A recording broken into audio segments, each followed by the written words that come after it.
Máximo. Hola, hola Piedad, ¿cómo ¿Cómo?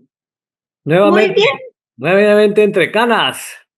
nuevamente entre canas y hoy listísima o listísimos para oír a alguien que nos está debiendo por ahí una historia de vida que dijo que nos quería contar, que nos iba a contar, que hoy en día tiene historias que nos dejan como con asombro. Entonces, lista.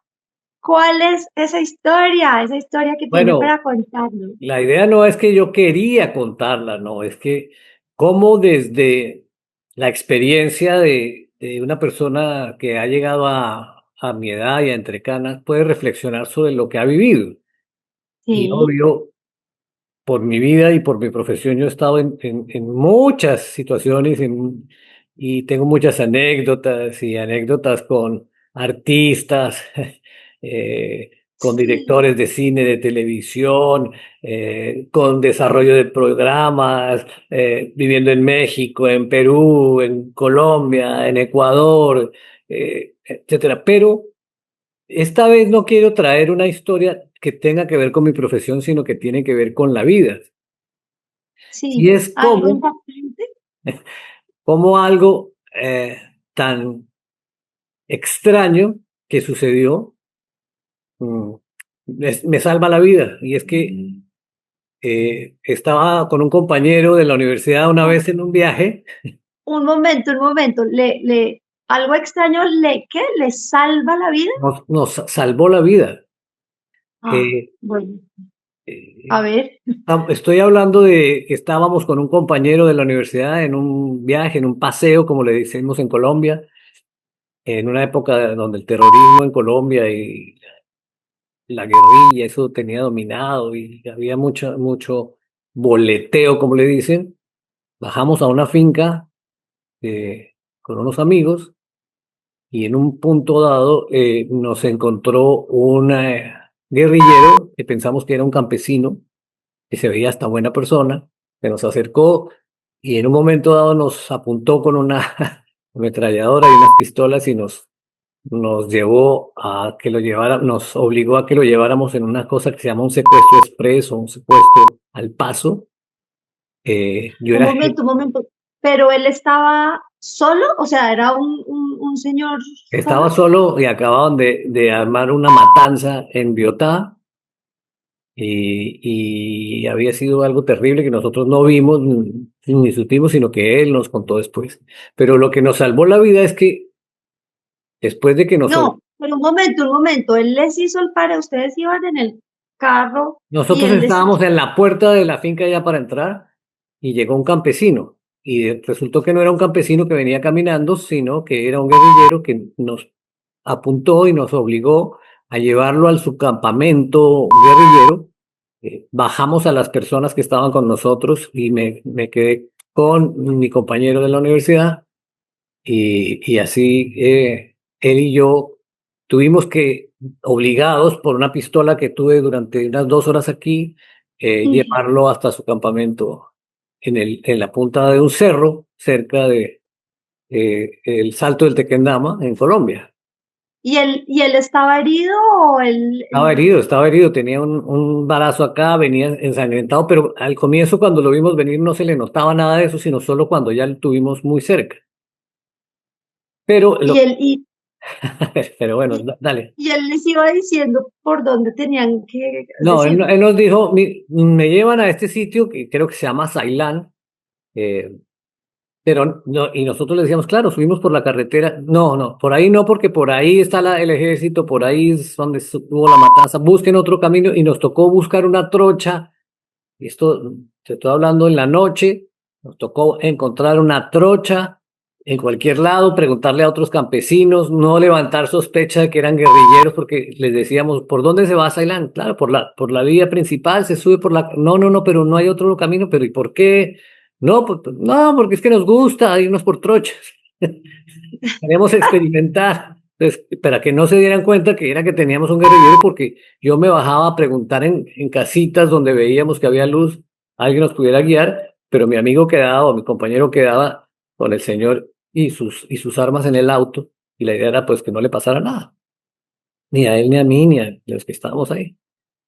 El tema es que finalmente, para no hacer muy largo el cuento, porque es muy largo, son como 5 horas de narración, Sí, bueno, sí, de un pero secuestro al paso, eh, el tipo muy acelerado porque se había escapado lanzándose a un caño. Un caño es como un desagüe y le habían sí. disparado, eso lo había herido. Me cogió el dedo derecho, el índice, y me dijo toque, y yo metí el dedo y lo metí entre un hueco lleno de sangre en su cerebro. Ay, Una cosa bien, bien extraña, bien difícil, muy bogotano. Mi compañero quedó petrificado. No habló nunca en el camino, apenas balbuceaba palabras y yo que también no entendía qué pasaba bien, eh, lo único que hacía era decirle no me cuente nada porque sentía que si me contaba me iba a involucrar y me podían hacer cómplice y yo no quería saber nada de eso. Y lo único que pasaba en mi vida eran mis hijas y mi vida, mis dos hijitas, las dos primeras estaban chiquititas y quería era que no les pasara nada a ellos y yo sentía era que me iba a ir en algún momento, que no me había podido ni arrepentir, ni despedir, ni perdonar, ni nada, sino que todo se acababa en un segundo. Y eso es un poco lo que iba a decir de la historia, para hacerla corta. La vida, un momento, pues de lo que iba a decir, sentía miedo, sentía, no, nos está contando, pero ¿cómo hacía pues como para, es decir, iba en piloto automático, que sentía que, yo creo que hay algo que no sé describir. ujú, Yo creo que a mi compañero, él se petrificó, pero yo no sé cómo describir lo mío. Es que yo en verdad no sentí miedo. Yo lo que empecé a sentir fue como que no encuentro una palabra para describir esa sensación, no existe, creo. Como una sensación de no haber cumplido lo que pude haber hecho en la vida. No sé cuál ujú, es, porque no estoy ni angustiado ni decepcionado, no tengo miedo de morirme porque me voy a morir. O sea, yo había asumido ya todo eso, sino como más qué va a ser mi vida y la película que pasaba eran mis hijas y me voy a perder la vida de mis hijas y no voy a vivir la vida con ellas por una circunstancia además muy tonta, ¿no? Que no he hecho claro, nada, pero ni siquiera pues sentía algo ni, fortuito, algo que, pues que, demasiado fortuito y entonces pues como que tú dices, no, pero no tenía miedo. Y al final yo sí trataba de ayudar al personaje, pero no involucrarme. Vamos a llevarlo, ok, lo llevamos. Y lo que traté de hacer para poder entender todo es negociar con él que si nosotros lo ayudábamos, que no nos pasara nada, que no se volviera violento. Estuvo muy violento las 2 o 3 primeras horas, gritando, diciendo cosas muy feas, hablando de la oligarquía colombiana, de los malditos, de los HT, todo, pero todo, todo eso éramos, todo eso éramos. Yo era gerente y general de Canal Capital y no se enteraron, gracias a Dios, porque si no, eso hubiera sido complicado. Eh, claro. Claro, si él hubiera para... sabido que usted, mejor dicho, que usted era el gerente y que usted podía tener acceso a casi que todo lo que ellos quisieran Claro, decir o yo hacer, trabajaba con pues el alcalde de Bogotá en ese momento y entonces era difícil. Entonces también trataba como de que no se enterara quién era yo y de que no me preguntara cosas. Y bueno, hicimos una negociación. y al final, como cuando ya llegaron, o bueno, lo que sea, que el señor se bajó ella o cómo A hicieron, ver, pues, ahí voy porque esa fue la gran negociación. Como en la mitad del camino, para hacer corto todo este cuento que en verdad es muy largo, en la mitad claro, del camino, ya en la trocha, metidos en un monte que no se veía nada, en el cerro perdidos, donde él decía, ay, ay, no sé qué, y él veía, pero porque conocía la zona, pero nosotros sin conocer, eran maleza, matas, plantas y todo oscuro. Dijo que apagáramos el auto, lo que paráramos el auto. En esa época no había celulares tampoco, era muy incipiente. Si yo tenía un celular, se me cayó y dije que nadie llame, que nadie llame, porque el señor se puede angustiar o puede. Y me angustiaba mucho, era más el que sonara el celular y él se molestara, se asustara y nos hiciera algo por eso. Es parte sí, de mi racionamiento era pensar que no pase nada con el celular, que no suene, que no suene. sí. Y eso para todos los que estamos hoy pendientes de que llamen, que me digan, que me busquen, no. No, pero en una circunstancia así, pues Y claro, uno nosotros no. queríamos que no. Entonces dijo que paráramos, paramos. Mi amigo quedó petrificado con el timón así, pero no se movía, no miraba ni para la derecha ni para la. Yo tampoco. Yo dije, ya estamos más allá de la mitad del camino, ya hemos subido bastante trocha, ya le hemos salido, ya debemos estar cerca de donde él. Aquí lo que va a hacer es bajarme a mí, me dice que camine entre esta maleza, me pega un tiro y ahí sigue con mi amigo porque a mí ya no me necesita. En realidad, no, no le sigo para nada. Necesitas al chofer y el carro y que lo lleven y ya. Y Dios, entonces ahí sí creo que sentí como esa gran sensación de saber que uno no ha hecho nada en la vida, así haya hecho muchas cosas.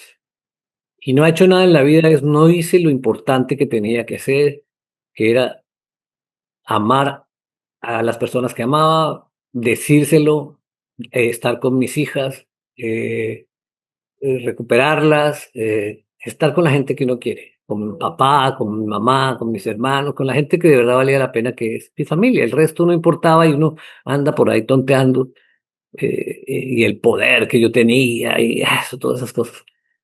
Y pero yo dije, no, eso se acabó en exactamente 32 segundos cuando yo camine y oiga un disparo y y se acabó la vida y nadie me va a encontrar en esa maleza nunca. mm, Mi amigo ni se va a enterar o lo van a matar allá o quién sabe qué. El caso es que el señor lo que hizo fue, y yo digo el señor porque no me acuerdo ni cómo se llamaba, ni no, quién era, y no hay necesidad de pero saber no me nada más. acuerdo tampoco, ¿no? Como que eso lo borré de mi cerebro. Nunca me dijo su nombre, Sí, en verdad, me decía como un apodo. Eh, claro, claro, y lo que él quería era ir a orinar. Y él se bajó y se fue caminando y nos quedamos ahí quietos los dos en el auto y no sabíamos si se devolvía, si prender el carro y huir, nada. Quedamos petrificados. Los claro. 40 segundos, minuto y tanto que se habrá demorado, volvió y se montó al carro y dijo, ahora sí, fue, y nos volvió a decir, mi amigo también me decía después que él pensó que a mí me iba a matar igualmente, él pensó exactamente lo que pasaba. Dios, o sea, de verdad se Y sintió la muerte cerca, o sí, sea, muy cerca, sintió la muerte ahí. muy cerca, muy cerca. Y cambió muchas cosas de mi vida. Ese evento de la vida te cambia, porque Claro, la muerte siempre está cerca, pero como que tú no eres consciente de eso. exactamente. Finalmente seguimos, salimos, y ahí empezó un cambio en su actitud. Como que ya éramos amigos, ya no éramos los malditos, los oligarcas, los no sé cuántos, sino ya éramos sus amigos que lo llevábamos. Y yo agarré eso y empecé a negociar. Y me decía, nos vamos a tomar unas cervezas cuando lleguemos, porque allá están mis jefes y nos mataron a todos, pero allá quedaron los jefes, pero allá nos vamos a tomar. Yo, claro, hermano, no sé, nos tomamos las cervezas como quiera. Como te digo, mi compañero no habló nunca, nunca en las 5 o 6 horas que estuvimos ahí, nunca habló. Sí, sí, Petrificado manejando.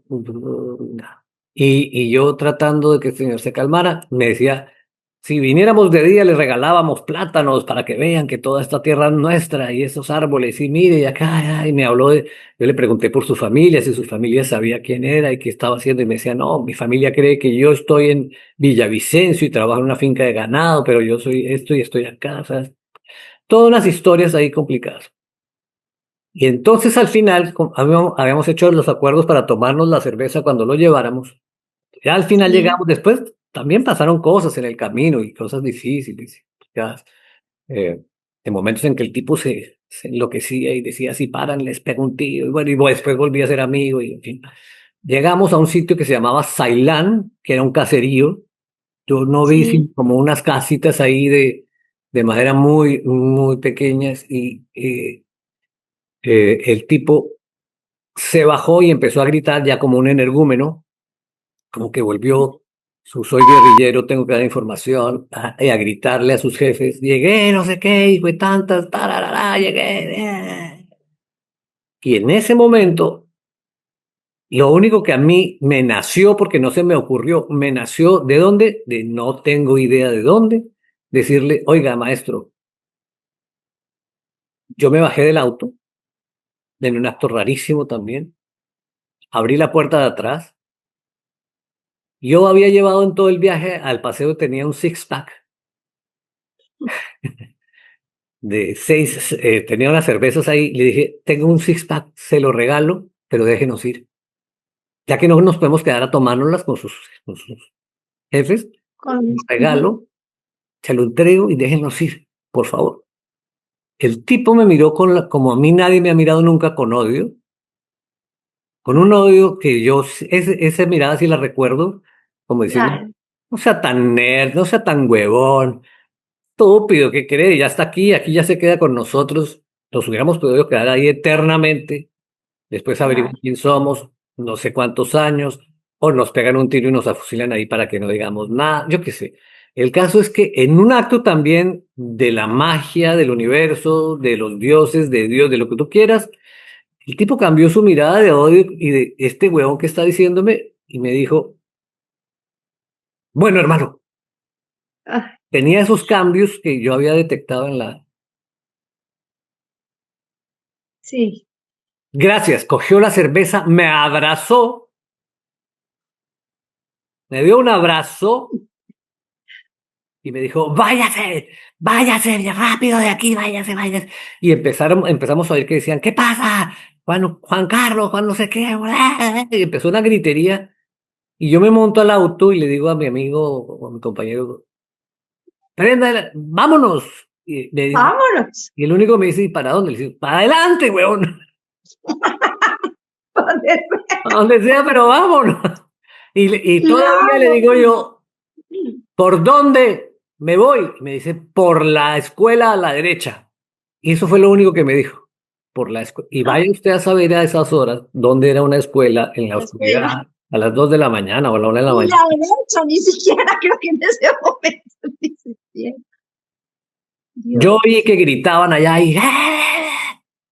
Y vas de pronto alejándote del ruido y el carro, mi amigo ahí, y me decía para dónde, yo no sé, dele, dele, dele. Y de pronto ya empezamos como a calmarnos porque ya no estaba el tipo en el auto, Ahí. pero ahí era, ¿y ahora qué? ¿Por dónde bajamos? Y si nos encontramos con otros guerrilleros, y si nos encontramos con el ejército, y si nos cogen de cómplices, y si nos llevan, y si no nos habíamos dado cuenta que toda la sangre del señor había quedado en el carro atrás porque se había casi desangrado, se había secado la sangre ahí, el olor, o sea, todo ese lío. Pero Todo. bueno, eso fue más largo finalmente, y para hacerlo mucho más corto, porque ya creo que me estoy alargando mucho.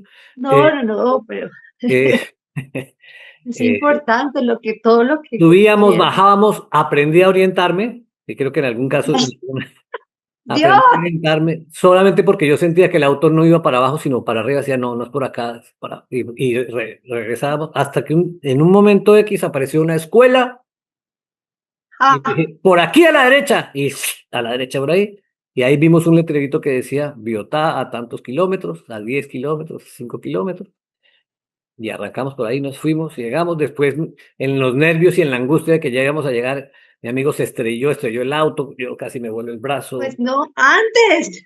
Dios mío. Pasaron otras cosas, pero lo importante de la historia y de lo que yo quería contar es esa cercanía que uno tiene a la muerte y cómo negociar con una cosa tan cotidiana como un six-pack de cerveza. Y haber podido negociar eso nos ayudó a negociar nuestra vida, salvarla, no quedarnos ahí. Más que eso, creo yo, no sé, y usted me dirá, pues porque usted fue el que lo vivió, pero según lo que usted, eh, como nos está contando y como está diciendo, creo que más que el six-pack eh, y, y, y más que la muerte, lo veo y es como que uno, eh, las ganas de vivir, o sea, em, como de preservar la vida, creo que eso fue lo que tal vez les pudo dar a ustedes la forma de decir como, es que todavía tenemos vida, tenemos mucho por hacer y hay mucho por vivir y de alguna manera lograron Claro, pues ver nos la falta hacer forma, entre canas. pero creo y de verdad lo que le voy a decir, digamos que a mí me corrobora algo que he pensado siempre, eh, que lo que a uno lo lleva bien por esta vida y le ayuda en todas las situaciones, creo que es la amabilidad. Creo que ese six-pack fue un acto de amabilidad y siempre he pensado que cuando uno actúa de forma amable, cuando uno es amable con las demás personas, sea Sí, sí, lo que usted es un esté pensando, guerrillero, se rompió algo. no, y una persona que está, digamos, que no está en buena actitud con uno y que seguramente pues no lo quiere tratar a uno de la mejor manera, pero sí, o sea, cuando uno aborda a las demás personas con amabilidad, como usted lo hizo, pues ese señor finalmente con su cabeza, como la tenía y lo que fuera, finalmente terminó diciéndole cómo, hasta dándole un abrazo. Yo pienso que fue eso, no sé, Sí, creo que sí, fue eso. seguramente sí es eso, ese es el poder de la amabilidad es eso, de la decencia, Exactamente, creo que esa es uno de los de ser buena mayores, gente. esa es una de las mayores virtudes con las que creo que podemos vivir, o sea, ir con amabilidad y bueno, eso cambia muchas veces las Esto ha sido entre circunstancias. canas hoy. Dios, pues bueno, qué dicha que fue amable y que el Señor también y pudieron salir. Ay, me alegra mucho. Bueno, muy bien. Mm, Hoy Chao. no tenemos mucho más que decir. Que gracias.